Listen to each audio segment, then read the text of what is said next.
Welcome to Behind the Paranormal with Paul and Ben Eno. We always ask, where will I go when I die? But have you ever thought, where was I before I was conceived? Can we contact the unborn through séances?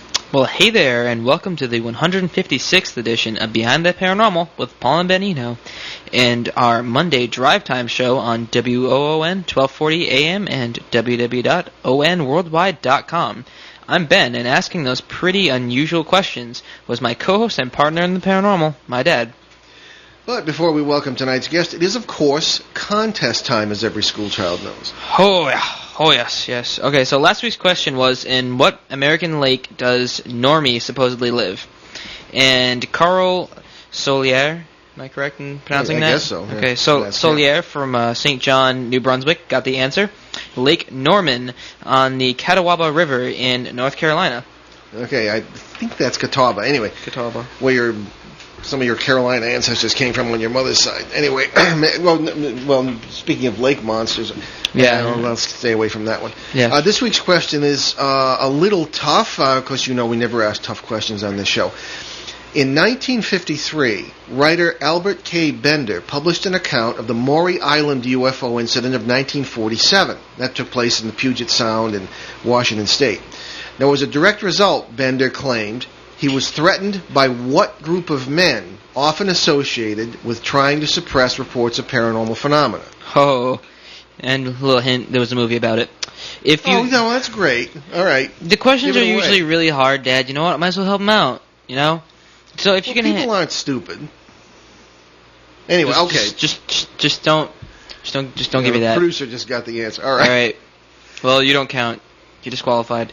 So if you can handle that, call us locally at lol. Call us locally at 401-766-1240, or from anywhere in the U.S. at 800-449-1240. If I don't announce a winner during the show and you still think you have a shot, drop a line to me at BenAtBehindTheParanormal.com.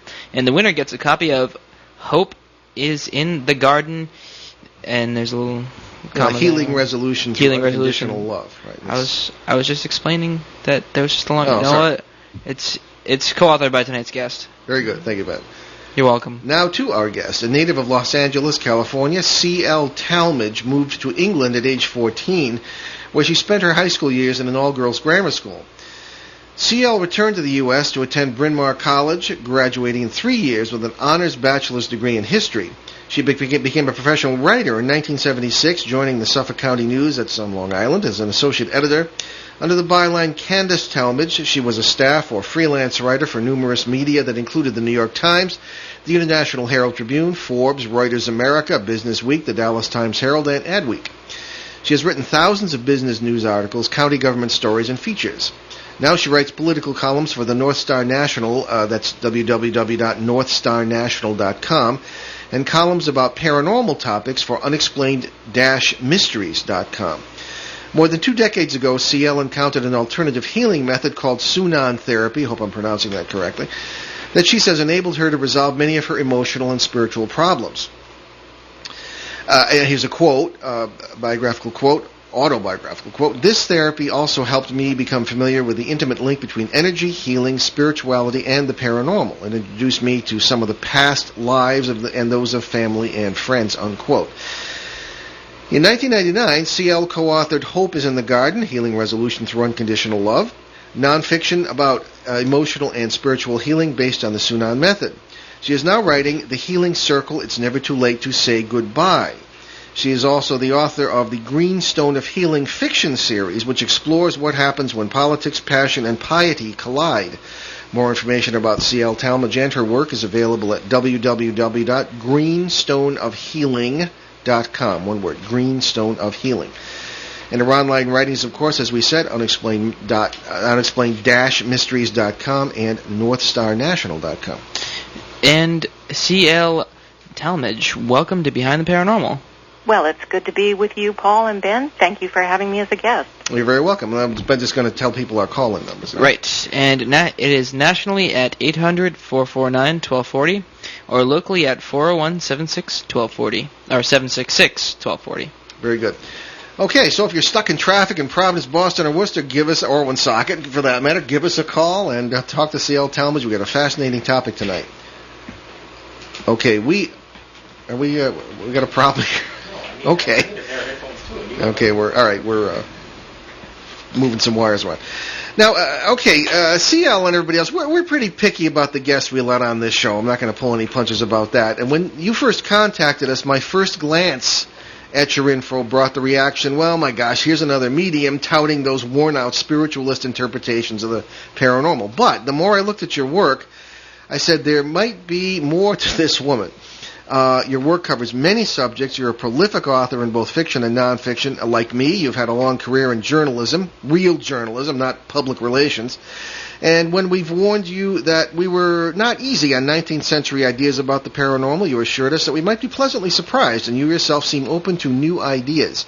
And I must say, we were bowled over by the refreshing nature of the subject you suggested, life before birth. So, C.L. Talmadge, welcome again. And please fill us in on where you believe we are before we're conceived. Well, we're in a space in which we don't exist in a physical body, or a body that we consider physical. But, the only thing that we don't have in this space, it's the same thing when we so-called die. What we have is an awareness of self, our consciousness, our beliefs, our emotions, our memories. We exist in a non-physical state, and this is true whether we're before a birth into a physical body or after that physical body dies. So the soul is an energy continuum, all right? And as we all know, matter and energy are essentially the same thing. So when the physical body ceases to exist, or when the physical body does not yet exist, that soul consciousness energy does.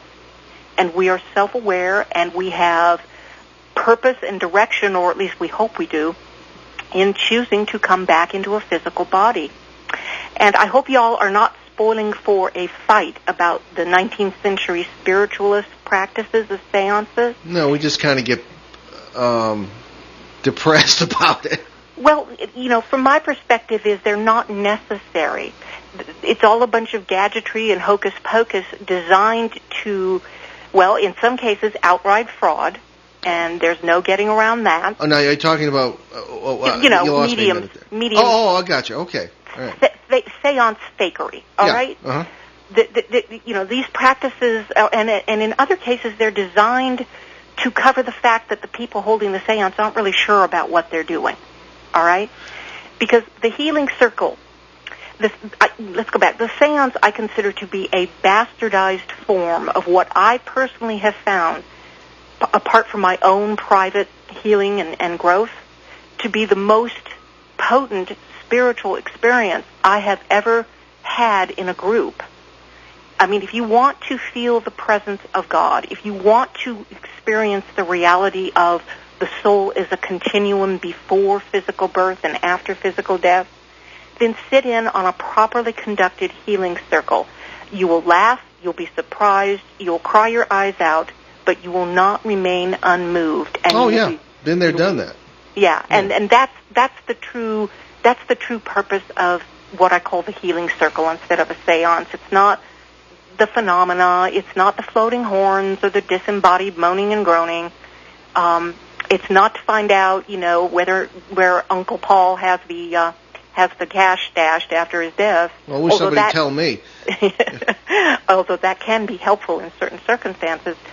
But it's really about closing out unfinished business if the soul in question has died, or it's about welcoming to a new physical body a soul that has decided to come back to Earth. Okay, I'm following it. Okay, maybe I should explain. It's not the paraphernalia of the 19th century that. Mm-hmm. Well, this is depressing enough. I mean, it's the concepts themselves that we find woefully outdated, limiting, and really kind of sad. Mm-hmm. The non-physicality of it all. I'm just in 40 years of paranormal research. Ben and I we're a minority. We're a voice crying in the wilderness. Yes. Very few agree with our point of view. But what we've seen, and what we hope to demonstrate on this theoretical television show we're working on, is that this is not dead people, and as you say, and I think you agree with us there, this is parallel worlds with perfectly physical. We're time traveling. It's not ghost hunting anymore. We're time traveling. We're interacting with alien life forms, some of whom are extremely hostile, others which are full of love. Maybe it's similar concepts that began to dawn on people millennia ago, and that perhaps we're looking at with a new eye and perhaps with a new kind of fullness. That's what I'm talking about. But again, maybe we're wrong. Maybe the spiritualists are correct. So we try to be open-minded on this.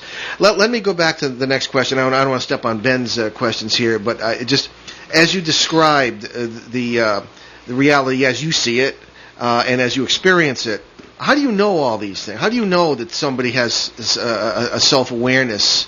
Because that whole notion of self-awareness is very foreign to many ancient spiritualities. The whole idea of me surviving death or pre-existing death is kind of strange in the overall history of human spirituality. What say you? Well, I can say that the latest advances in particle physics and all that kind of stuff posits that everything that exists is basically strings of vibrating particles. All right? Well, that's one approach, yeah. Yeah, it's one approach. And they're also wondering if that dark matter out in the universe might not be consciousness. And from my own personal healing experiences, I believe, and I can't prove it one way or the other, I think it has to be a case of what makes sense to each person listening to our discussion. I firmly believe, and I have experienced, that even though I don't have a physical body, I have awareness of myself, of my own purpose, of my own unique perspective in the universe. We actually do an exercise with clients where we literally ask them to take their awareness out of the universe and then feel what it feels like. And there's a void in the universe when any soul energy is removed from that space. There's a void. Because I can't argue with you. I agree that there are multiple dimensions that we don't even know of yet, but we're rapidly approaching that state too. And it could be that when the physical body ceases, the soul and consciousness, the energy simply goes into another dimension. And in order to appear back in this physical dimension, it has to take on what we can see with our physical senses as a physical body. Now, I'm sure you heard of English biologist Rupert Sheldrake. Mm. He talks about those morphogenic fields, which is an energy field that he says exists before any person, any plant, any rock even. The energy comes first, then the physical reflection shows up. Okay, I'm following you. Okay, but where do you stand on notions such as, well, as Carl Jung said, the collective unconscious, the idea that that there is a certain river of consciousness or memory or imagination, whatever you want to call it, that flows through all of us and that is not necessarily individual. And more physicists are agreeing, or at least are giving the opinion, that consciousness and memory are non-local. They're not inside us. They're shared by all. What does that do to the whole notion of the individual in your Well, scenario? I don't think it negates it. I think it enhances it. Okay, could you talk more about that? It's not an either-or situation here. You have to understand that collective is made up of a billion individuals or bazillion individuals, however many individuals. That is the collective. We are multidimensional beings, and there is no limit to the non-physical side of our nature. Mm. Our energy can be in more than one place at the same time, as physics experiments have showed going back to the 1930s. That little subatomic particles seem to know what each other's doing, even though they're distances apart. Oh yeah, weird. No, it's not weird. I mean, I know it's not Einstein. Weird? Okay. No, it's not I think weird. It's pretty cool. I think it's cool too. I think Einstein called it spooky action at a distance, and he didn't like it. But what he's really looking at with all these particles kind of doing their thing and communicating with each other, the speed of thought is instantaneous. It's much faster than the speed of light. Mm-hmm. So it's no surprising that these little particles can communicate with each other instantaneously, and now, be far from being confined to the small subatomic level, scientists are beginning to realize that this applies to the macro level as well.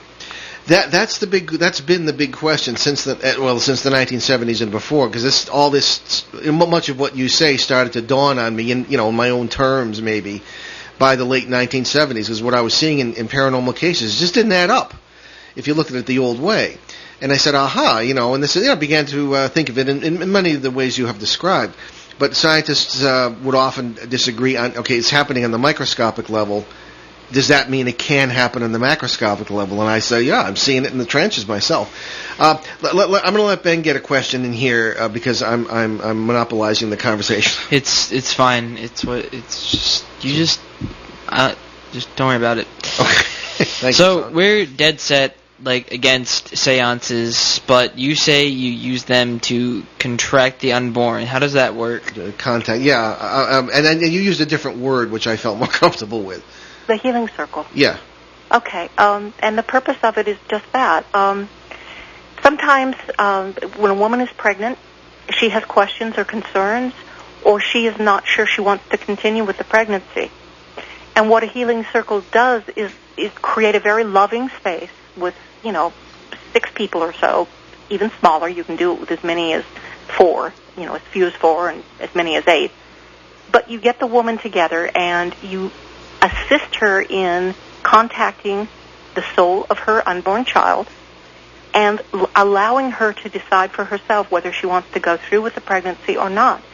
To me, the healing circle is the missing emotional and spiritual and mental component that goes along with preparing for a pregnancy, because the doctors focus solely on the physical, and what they need to do is also add that dimension, those missing dimensions.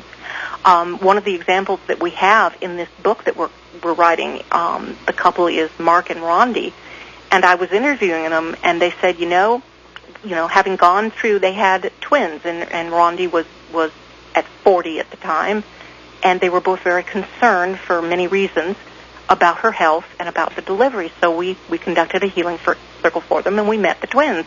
They were quite characters, and they have pretty much unfolded the same way they presented themselves to us, all those, back in 1993. And Mark and Rondi were telling me, we can't imagine that there would be so much child abuse or neglect or abandonment if parents could feel the children soul to soul before they're born. So true. So what this gives parents also, kids do not come in as clean slates, all right? They don't. They have their own missions. They have their own wisdom. They have their own lessons to learn. They have a purpose. And it would, and they, unfortunately, they don't pop out of the womb with an instruction manual saying, here's how to raise this child. So it would really, really help parents if they could get some friends together and have a healing circle and talk to the child and say, what's your purpose? How can I support you? What will be your issues? Do you have any fears that I need to be aware of? And you can do this and get some information, and then as the child grows up, you'll find out whether or not this information is valid, but Mark and Rondi tell me the information we got was absolutely spot on. Now, those children would be almost adults now, 17? Yes. So how is that? That's fascinating, and it touches me the way you described that. Can you tell us about what they're like today? Has it panned out? Absolutely. Well-balanced, sort of thing? Well, it's a boy-girl fraternal twin, and the girl showed up in the healing circle, and she was spot on and out front, and her energy was strong, and she said, I want to do this, and I want to do that, and she would take charge, and just very, very outgoing, and yet very loving, too. Well, her mother said that, her parents both say, she's just like that, she's still like that, but she's sort of, one of the first things she told her parents is, remember, I'm just as old as you are, all right? Because she wanted them to know that she may be coming back into an infant's body, but she's still a soul with her own experiences. And it turns out that she is the little healer of her group. Her friends all come to her for consultation and counseling on their problems and concerns. That's very much who she is. And she's very much like she was. We see them from time to time. They come and visit. They live in another state now. And then her brother came in, and she had to go and kind of convince him to come into the healing circle. He's a very shy, retiring, but he has his own wisdom, and he occasionally pops a little zinger in there. He has a very dry sense of humor, and occasionally he'll pop his sister with a little zinger. And that's very much how he is. And he doesn't say much, but he's got a lot. If you take the time to get to know him, there's a lot going on. Mm-hmm. And so they very much like the characters that they presented to us. Okay, Ben's got another question. All right, so this is kind of, well, it's not really off the topic, but it's a little variation on it. It's the Buddhists, right, that believe this, the new souls thing. Because there's been an increase in the population of the world, as you know, from whatever time to present time now. So if there's reincarnation of souls and things like that, then new souls, do you ever deal with new souls that have never been in any bodies ever? I haven't had that experience, but it wouldn't surprise me that there is, but I have a different approach to the population. And what was this approach? Well, I look at it is that part of the problem that we have as people is that we're missing parts of our energy field for various reasons that have to do with the energy and judgment and how it wounds the energy field. And you know that in your life when you feel a sense of helplessness, or you get those butterflies before you speak, or you have that lump in your throat. Those are your energy field telling you that something's missing. And a lot of what happens is people wound and fragment their awareness, and it tries to come back on its own as a person who then has great issues of life, of sustaining life, and of being when the energy is not complete. So they're really fragments of souls, if you will, in many cases. Okay, we're going to take a commercial break right now, C.L., and we're right back with our fascinating conversation with C.L. Talmadge about what happens before we're conceived. Never mind after you die. So stay with us behind the paranormal on WOON 1240 AM. Be right back. New River Press is proud to sponsor tonight's segment of Behind the Paranormal with Paul and Benjamin Eno. New River Press offers the best in unusual New Age books. Stand by the side of tonight's host, Paul Eno, as he battles poltergeists and helps suffering souls and families in the critically acclaimed books Faces at the Window and Footsteps in the Attic. Plunge deeper into the paranormal with Paul and learn about its influence on human history, its action in our daily lives, and its ultimate meaning for us in the best-selling Turning Home, God, Ghosts, and Human Destiny. Available now from New River Press, publishers of unusual books. Visit newriverpress.com, amazon.com, or your favorite bookstore. And set for release late this year in one of the most unusual books on the subject ever written, Paul gives us Dancing Past the Graveyard, What Ghosts Have to Say About God. And here we are again behind the paranormal with Paul and Ben Eno on WOON 1240 AM and ONWorldwide.com. And we're speaking with C.L. Talmadge, prolific author, journalist, and someone who has really got her heart and her hand on the idea of children and babies, getting to know them before they're born and this sort of thing in a rather unique way. So C.L., I know I had to interrupt you when you were answering Ben's question about new souls, and you said you didn't quite approach it that way. Perhaps you could finish that thought. Well, basically the thought is that judgment, which doesn't vibrate, remember, it all gets down to vibration. Everything vibrates. If it doesn't vibrate, it doesn't exist in any dimension. Judgment doesn't vibrate. It wounds that energy field of consciousness and it splits it off. And sometimes those parts of consciousness try desperately to come back into physical bodies and live, and that might be a contributing factor to what looks like new souls. I can't, I wouldn't say, there's any one way to answer that. It's just what makes sense to people who've examined this question. Yeah, well, there are many opinions on what, and there are all sorts of wild theories. There's, if you look around, and maybe this is not what I believe, but I think it's rather funny in a way, in a cynical way. If you look around, one sees a society, not just in America, but around in general, in the so-called developed world, that is not necessarily a society based on common sense and intelligence, okay? And I have heard the theory on the part of one expert, quote unquote, who says that people are so, stupid because there are so many new souls who haven't been around the block yet. Now I don't approach it that way. Apparently you don't either. Ben, does that? Do you want anything further on it before I move on? No, I'm good. Well, Okay. may I offer something? Oh, of course. I think that people are as stupid or as smart as their fear allows them to be. Sometimes fear blinds us to what seems like common sense and intelligence is to other people, but it's not our issues. It's not their issues, so they don't have the blinders on. Mm-hmm. And fear does limit the options that we believe that we have. Interesting point. Let me point up something that kind of bothers us about non-physicality.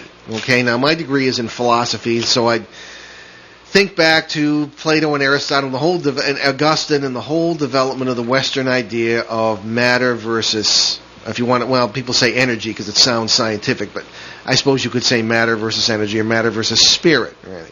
Mm-hmm. And it kind of bothers me that there is this sort of implied hatred of matter certainly in Western theology.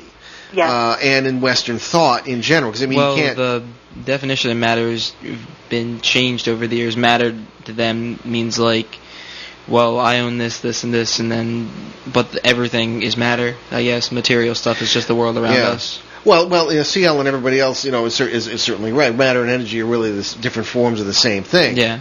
But it just bothers me that when I started investigating quote unquote ghosts, I quickly came to the conclusion these are not ghosts because they're not dead people. They're people, and I wondered why do they appear in clothes? Why are there horses and carriages and cars and maybe UFOs? I don't know.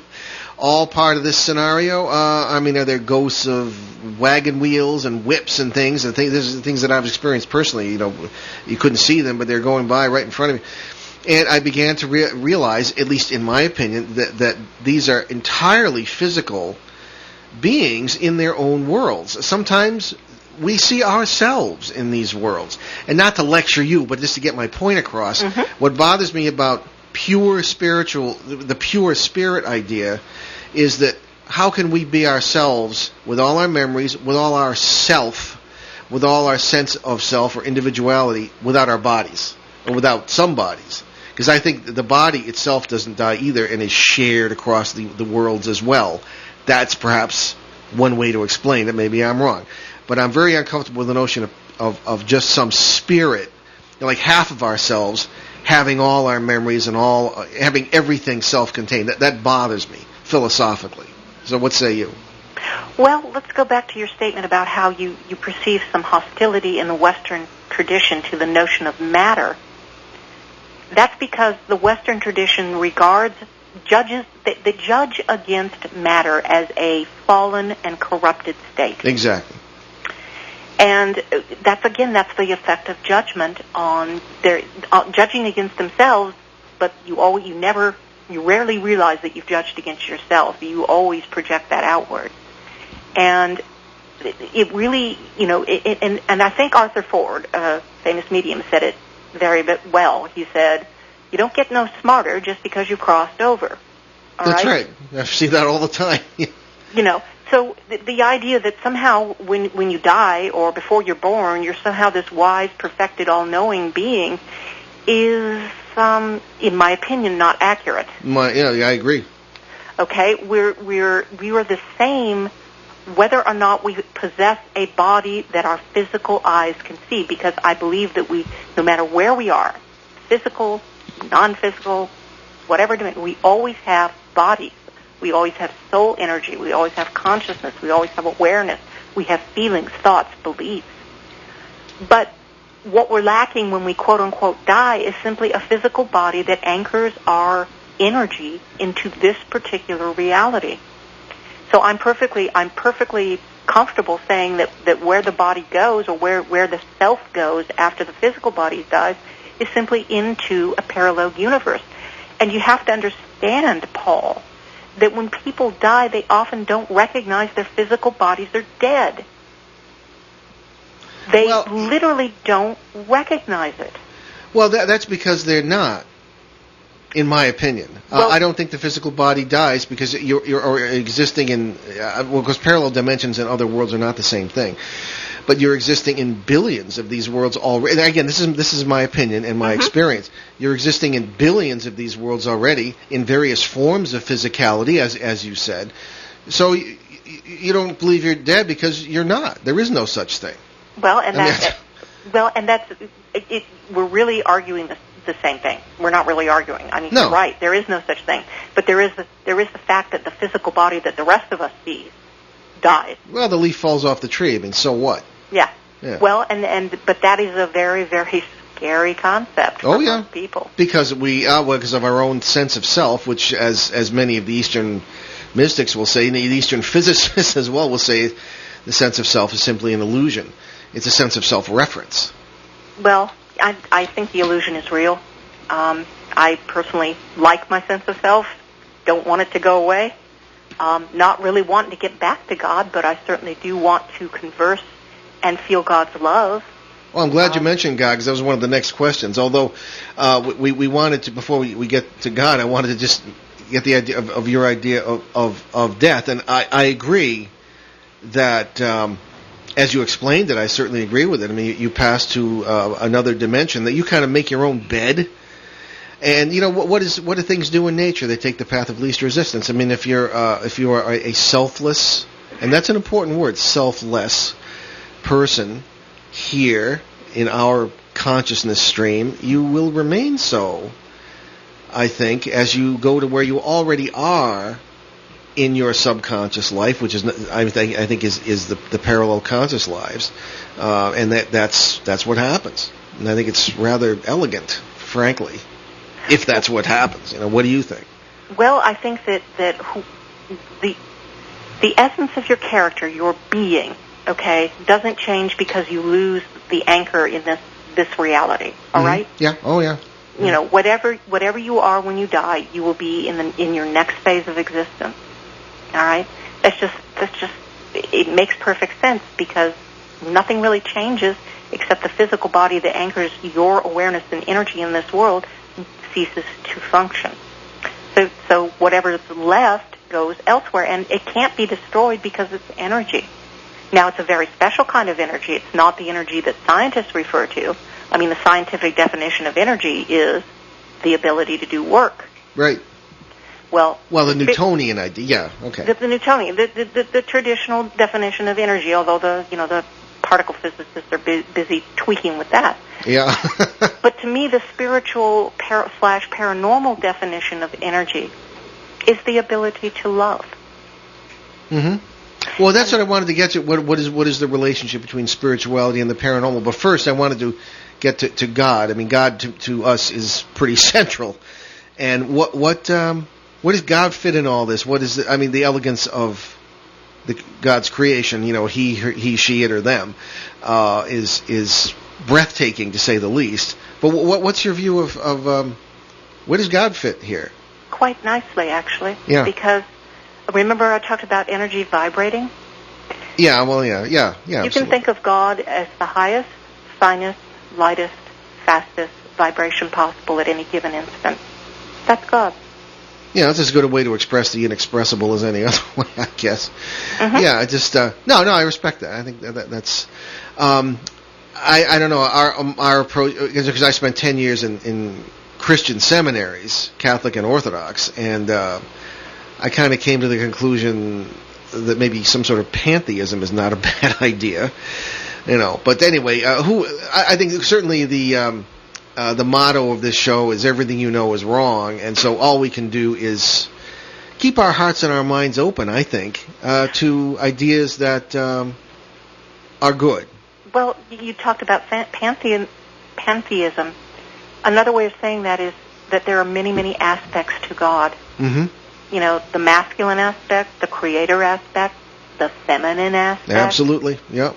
All right, that's very, very much. But again, the feminine has been derided, proscribed, and judged against since time immemorial. Yes.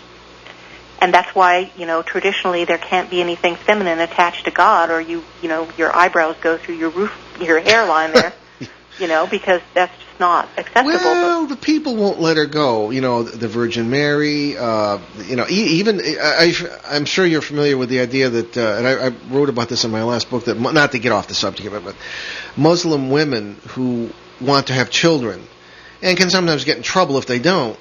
I have been known in Egypt, at least, to go to the icon of Hathor at Dendera, I believe, at the temple there, and to offer vegetable offerings to her. And they'll say, well, gee, I don't know who she is, but she's a good lady. And I think that's so beautiful.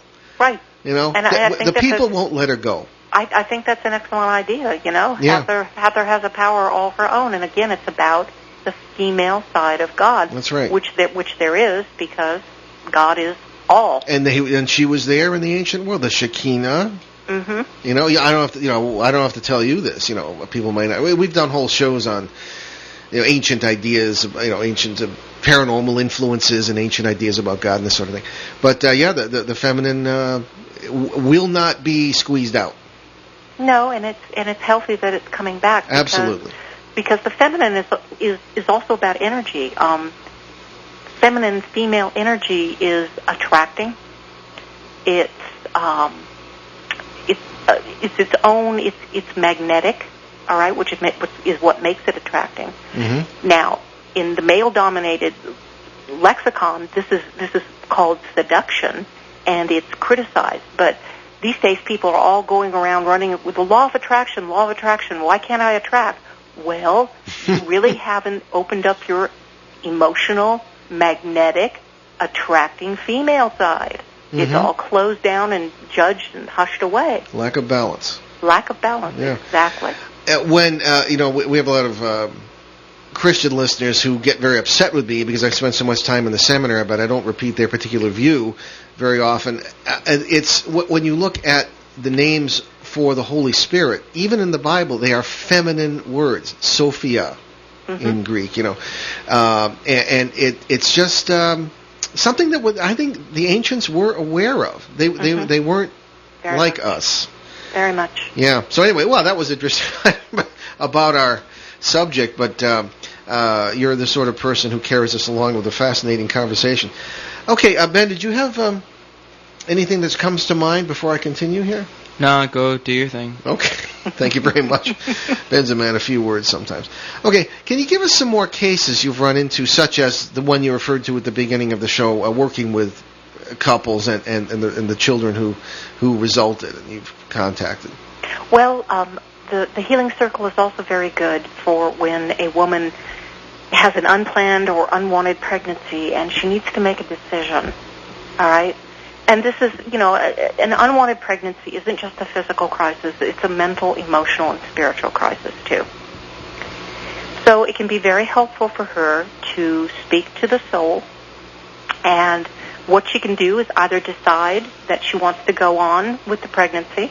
I have another example of this in the book, a woman named Deborah, who was married to a man of a different religion, a different nationality. It was a very strange marriage to begin with. But after about 8 years and one child, they were in the process of splitting up, and she found out she was pregnant again. And she was really, really upset. She didn't want to, she just didn't know whether she could face the prospect of raising 2 kids alone, much less one, So we sat in the circle, and her husband, to his credit, came along. He didn't know what to make of all this stuff, but he was there, and she talked to the child. She got a good essence of who he was going to be, and he had the sweetest essence about him, just so full of life and energy. He was just a joy. And it really calmed her. It gave her the strength that she needed to say, okay, I'm okay with this. I can go on with it. And he's in his 20s, early 20s now.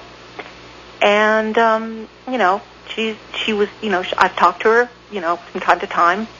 And she said, I'm really, really glad I chose to keep the baby because he's come to help me with balance. Because that was one of her issues. Mm-hmm.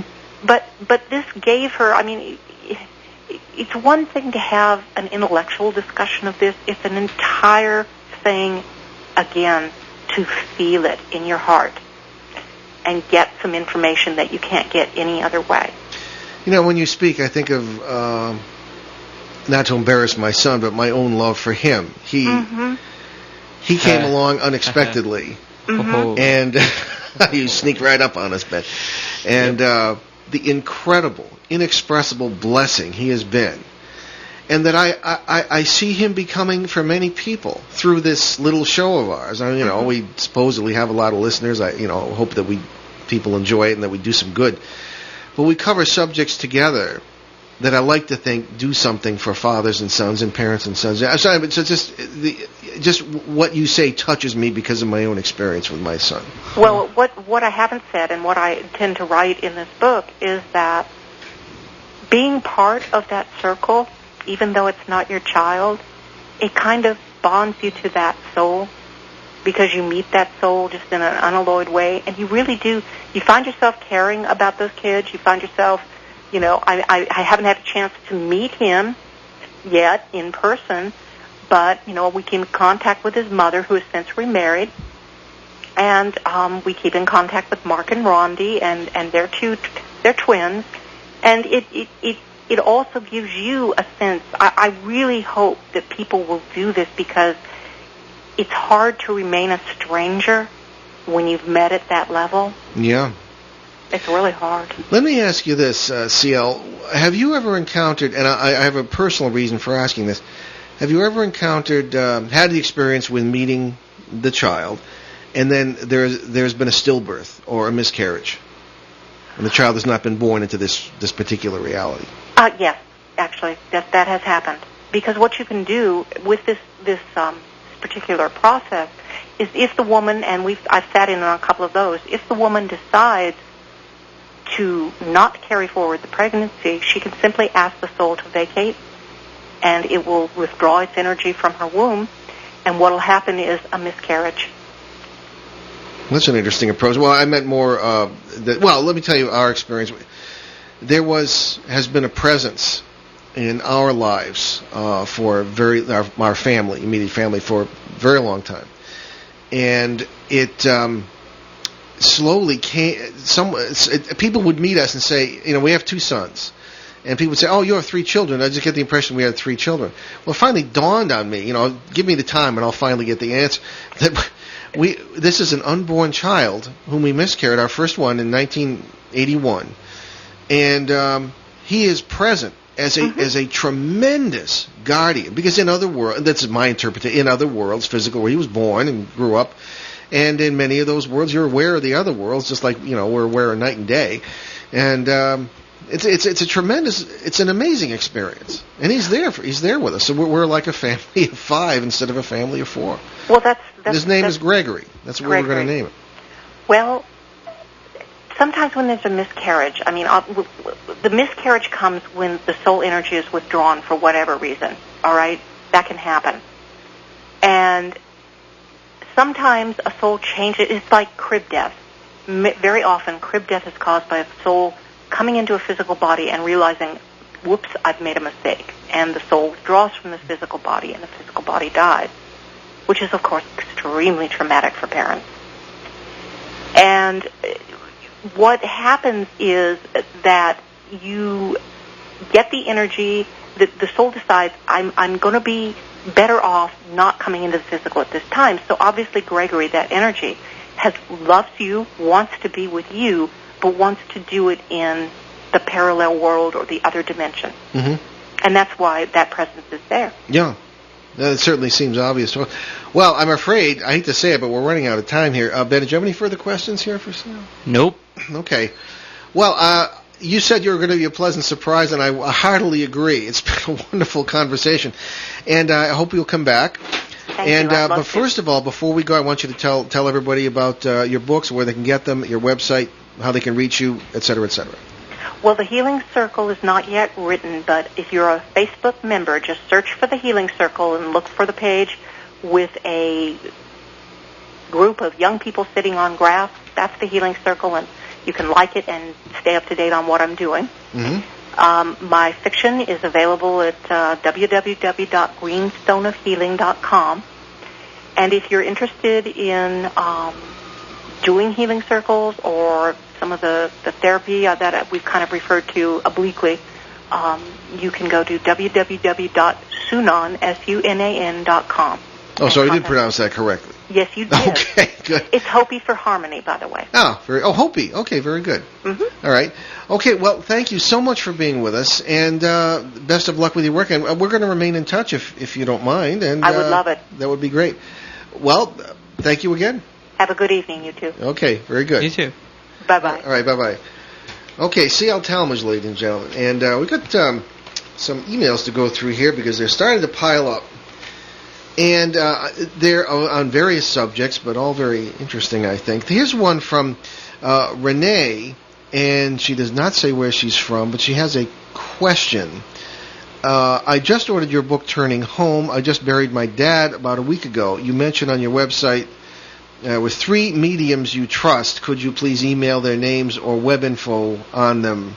Thank you, God bless. And it says, I guess the name is Tammy. Okay. We get this all the time. Okay, just because I should stress that just because I said that there were 3 mediums I trust doesn't mean that I recommend that people use mediums. All right. First of all, why do you need to? Using mediums in many cases, to me, is equivalent to 2 kids sitting in 2 rose bushes. Well, not rose bushes, too many thorns. But sitting, 20 feet apart and using tin cans to talk to each other when they could easily have a conversation. I think that to paraphrase Freud, the best medium is the one right inside you. I think that we don't need, and I'll say this, and I can just hear psychiatrists and psychologists doing backflips. You don't need to say goodbye to loved ones. You don't need to deal with it. What you need to do is to deal with a change of relationship. Other times, it is time to say goodbye. I'm talking about loved ones who have passed here, because there's no such thing as death. I don't believe it. The only evidence I've seen is at funerals, and I think that's circumstantial. As we were talking about with C.L. Talmadge, the leaf falls off the tree. So what? Love is there. Love is the most powerful force in the universe. It holds everything together, and it holds you and your loved ones together, should you wish to do so.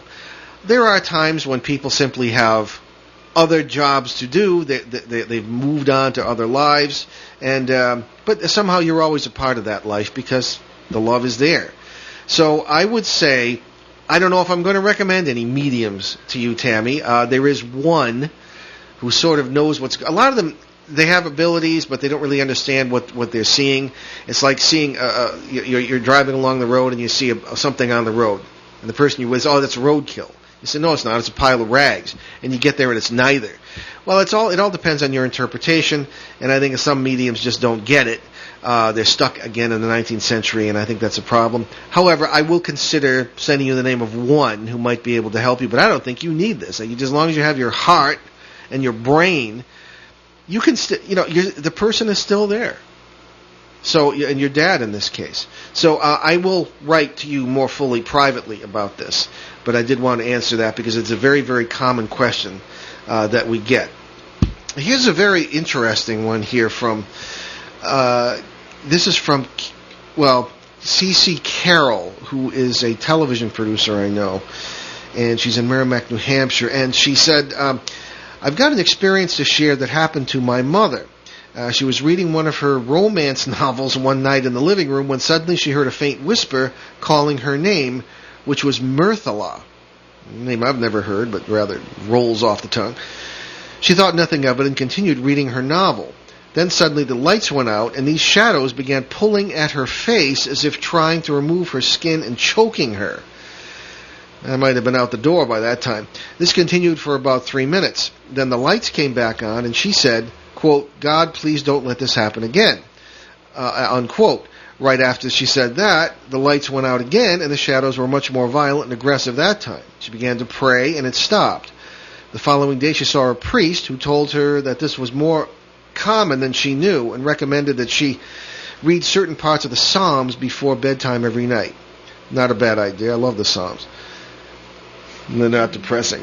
Yeah. It has not happened anymore since then, thank God. I just remember coming home the following morning and seeing her face, neck, and arms full of bruises. Thanks for your time. I'm afraid to say that this sort of thing does happen. Very often in poltergeist cases, you go in, and poltergeist being these violent entities that are interpreted in different ways, there are bruises.